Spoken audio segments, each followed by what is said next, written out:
तो नमस्कार दोस्तों, स्वागत है आपका इस चैनल में।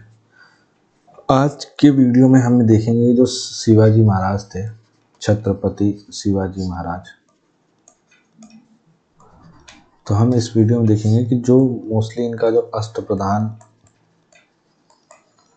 प्रशासनिक सिस्टम था उसके बारे में मोस्टली हम पढ़ेंगे और यही मोस्टली क्वेश्चन बनता है। बाकी इसके अलावा जो युद्ध और बाकी सब टाइप वाले जो क्वेश्चन है उनका उतना ज़्यादा इम्पोर्टेंस है, लेकिन वो पिक्चरों के हिसाब से है। स्टोरी मतलब हिस्ट्री में आप पढ़ेंगे, फिर वही है, मतलब मैं भी बोल रहा हूँ कि कॉस्ट बेनिफिट जो है आप 10-20 क्वेश्चन पढ़ेंगे, आएगा यही एक आध क्वेश्चन। तो इससे अच्छा ये है कि जो मोस्ट इम्पॉर्टेंट है जो और पीछे से पूछा जाता है, तो हम अष्टप्रधान को पढ़ते हैं। तो आप देखेंगे कि अष्टप्रधान जो है 8 मंत्रियों की एक परिषद है। अष्ट मतलब 8 और परिषद मतलब वही काउंसिल में जो 8 लोग रह रहे हैं, ठीक है। तो जैसे आप देखेंगे कि आप एक अष्ट दिग्गज नाम सुने होंगे, ठीक है। तो ये जो है विजयनगर साम्राज्य में जो तुलुप वंश था, उस तुलुप वंश के राजा थे जो कृष्णदेव राय, उनके दरबार में अष्ट दिग्गज थे, पर ये संगीत से संबंधित थे, ठीक है। तो ये कन्फ्यूजन ना हो इसको, इसलिए मैं आपको इधर ही बता दिया अष्ट दिग्गज। जबकि आप ये देखेंगे कि जो अष्टप्रधान है वो प्रशासन से संबंधित है और शिवाजी से संबंधित है। आपको ऐसे याद रखना हो, तो जैसे अष्टप्रधान और अष्ट दिग्गज याद नहीं आ रहा हो तो आप बोलिए कि जो प्रधान है वो शिवाजी अपने प्रधान है, ठीक है। तो उससे याद आ जाएगा आपको अष्टप्रधान था। तो इसमें पहला पेशवा, ठीक है, पेशवा प्रधानमंत्री कहलाता था। अभी जो पेशवा था यही पेशवा जो जब संभाजी महाराज जब ख़त्म होंगे, फिर उसके बाद जब साहू जी महाराज आएंगे और उसके बाद फिर आप देखेंगे कि बालाजी विश्वनाथ जो साहू हैं उनको मतलब अपने संरक्षण में रखते हैं, और फिर बालाजी विश्वनाथ जब मृत्यु हो जाती है तो फिर उसके बाद जो पेशवा बनते हैं बाजीराव प्रथम बनते हैं पेशवा, और फिर वो मतलब बालाजी विश्वनाथ के बाद पेशवा जो है पद मजबूत हो जाता है। मतलब जैसे छत्रपति शिवाजी के बाद संभाजी महाराज बने, जो आपने छावा मूवी देखी होगी अभी। फिर इसके बाद साहू जी महाराज बने।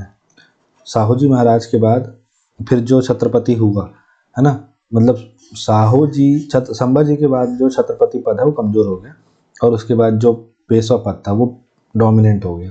तो इसलिए आप देखिए पेशवा जो है प्रशासन राजस्व का प्रबंधन करता था और राजा को सलाह देता था, ठीक है। फिर ऐसा होने लग गया कि अब पेशवा जो है बहुत ऊपर उठ गया। फिर आपने देखिए बाजीराव प्रथम, फिर मल्हार राव, फिर ये सब मल्हार राव होकर नहीं, मतलब और जो निकल के आते हैं पेशवा, बालाजी बाजीराव, ठीक है, फिर माधव राव, ये सब निकल के आते हैं। तो ये पेशवा पद मजबूत हो जाता है। फिर अमात्य वित्त मंत्री, ठीक, ये वित्तीय मामलों, राजस्व संग्रह और व्यय को संभालता था।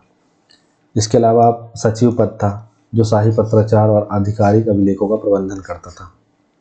आप ये संभाजी की जो मूवी थी छावा ये देखिएगा, आप बाजीराव मस्तानी देखिएगा और तान्हाजी ऐसे देखिएगा, तो आपको इसमें मतलब ये मूवी देखने के बाद आप जब देखिएगा तो इसमें आपको एक चीज़ छोटी सी मिल जाएगी। जब वो किसी का नाम लेते हैं, तो जब वो किसी का नाम लेते हैं या किसी को भी जो उनके सभा बैठे उसमें किसी को बुलाते हैं तो आपको ऐसे ये नाम मिल जाएंगे, ठीक है, महामंत्री या फिर इस टाइप के नाम मिल जाएंगे। तो आपको थोड़ा बहुत रूबरू हो जाएंगे आप उन चीज़ों से, और इसलिए ये सिनेमा देखना चाहिए आपको। फिर मंत्री, तो आंतरिक मंत्री होते थे जो आंतरिक सुरक्षा बनाए रखता था, अधिकारियों की निगरानी करता था। उसके बाद जो और लोग थे, सेनापति था, कमांडर इन चीफ, है ना, सैन्य संगठन, भर्ती और युद्ध रणनीतियों का प्रबंधन करता था ये। फिर सुमंत था जो विदेश मंत्री था, जो राजनयिक संबंधों, गठबंधनों और संधियों को संभालता था। अब इनके लिए विदेश मंत्री ये नहीं कि ये यूएसए, मॉरिशस, फिजी यहाँ भेज रहे हैं। विदेश मंत्री इनके लिए मुगल जो है, मुगल सल्तनत इनके लिए विदेश ही है, तो वहाँ जो भेज रहे हैं वही विदेश मंत्री हो गए इनके लिए। तो न्यायाधीश, जो मुख्य न्यायाधीश होता था, वो निष्पक्ष परीक्षण, कानूनी व्यवस्था और न्याय सुनिश्चित करता था। पंडित राव आध्यात्मिक प्रमुख होता था, जो धार्मिक समारोह और सामाजिक कल्याण का प्रबंधन करता था। तो इस तरीके से आप देखेंगे कि शिवाजी के अष्टप्रधान में 8 लोग थे, ठीक।